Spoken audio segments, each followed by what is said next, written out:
Bonjour tout le monde, je m'appelle Dave et je suis le concepteur de la page Climat et avertissement de temps violent. Pourquoi j'ai créé la page de Climat et avertissement de temps violent? C'est parce que j'ai perdu mon ancienne copine dans un accident mortel lié à la pluie verglaçante. Vous savez, la pluie verglaçante, c'est quelque chose qui tue, c'est quelque chose qui peut blesser du monde. Et moi, j'ai décidé de créer cette page-là pour vous avertir des dangers que Dame Nature peut nous procurer à court, à moyen et à long terme. Alors, c'est pour ça que j'ai mis en branle ma passion sur un site. Également, j'ai créé un groupe privé où ce groupe-là va également donner plus d'informations, plus de détails, plus de visuels, plus de vidéos. Et également un groupe sur Climat Yellowstone, puisqu'on parle beaucoup des enjeux de Yellowstone et aussi toutes les affaires partageables. Je l'ai mis sur ce groupe-là. Donc, c'est pour ça que j'ai 3 plateformes pour mieux vous guider au niveau du climat, astronomie, ainsi que le climat et la météo. Et le temps violent, bien évidemment. Maintenant, une chose qu'il faut savoir. La page de climat et avertissement de temps violent, c'est ma passion.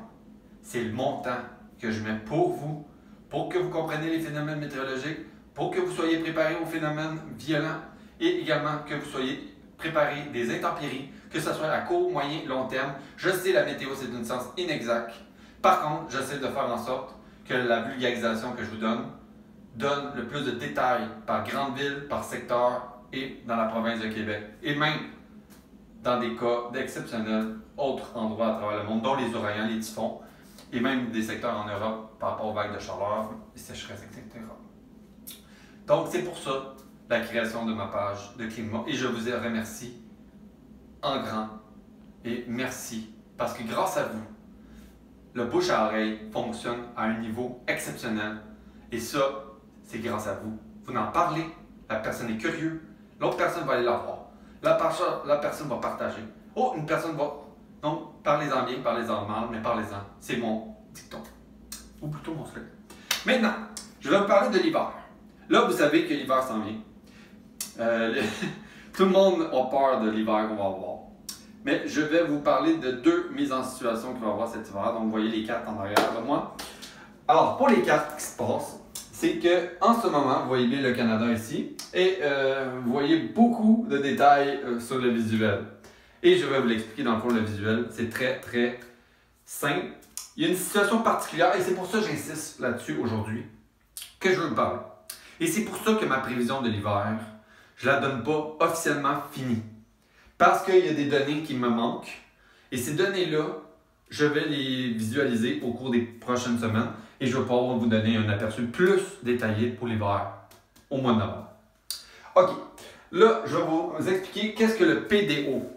Ça s'appelle l'Oscillation décennale pacifique ou en français le ODP. Qu'est-ce que ça joue en hiver? Qu'est-ce que ça fait cette affaire-là? C'est quoi cette patente-là? Vous allez me dire. Bien, ça, là, ça a une influence également sur le El Niño ou La Niña. Parce que là, vous savez que en cette période-là, on tombe dans un El Niño. Le El Niño, c'est pratiquement sûr, là, on est dedans. Ça, c'est une évidence. À quel niveau qu'un El Niño va se développer, c'est là aussi qu'on va surveiller. Et c'est ça, ça va jouer également pour notre hiver, parce qu'un hiver normal, on ne parle pas d'El Niño, de La Niña, on parle d'une neutralité. Par contre, ce n'est pas le cas cette année. Ce qui arrive, c'est qu'il y a une exception à la règle. Normalement, lorsqu'on a une période El Niño, on devrait avoir un PDO positif. Donc, cette année, ce n'est pas du tout ça qui arrive. On a un El Niño suivi d'un PDO négatif.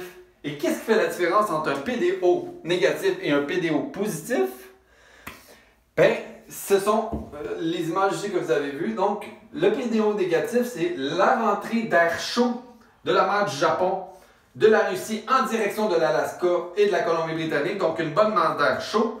Cette masse d'air chaud-là est suit d'une masse d'air froid, plus au sud de l'océan Pacifique.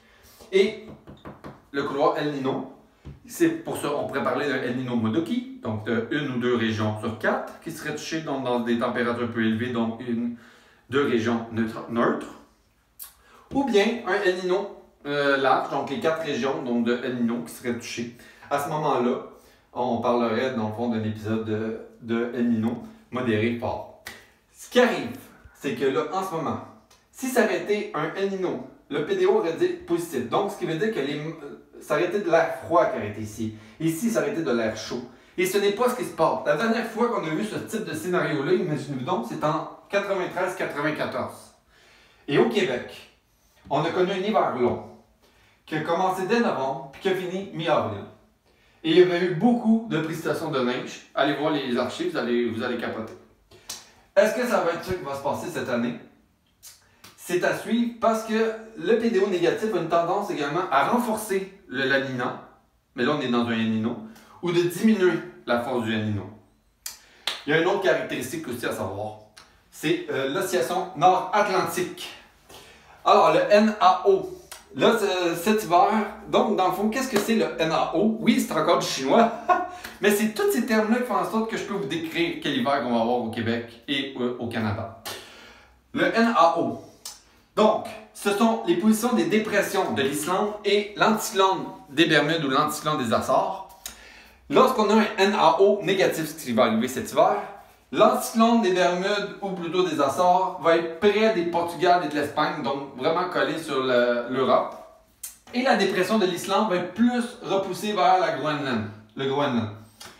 Donc, ça donne un NAO moins. Et en ce moment, c'est très fort au niveau de l'Islande et du Groenland, au niveau de la force, ce qui pourrait créer même un blocage.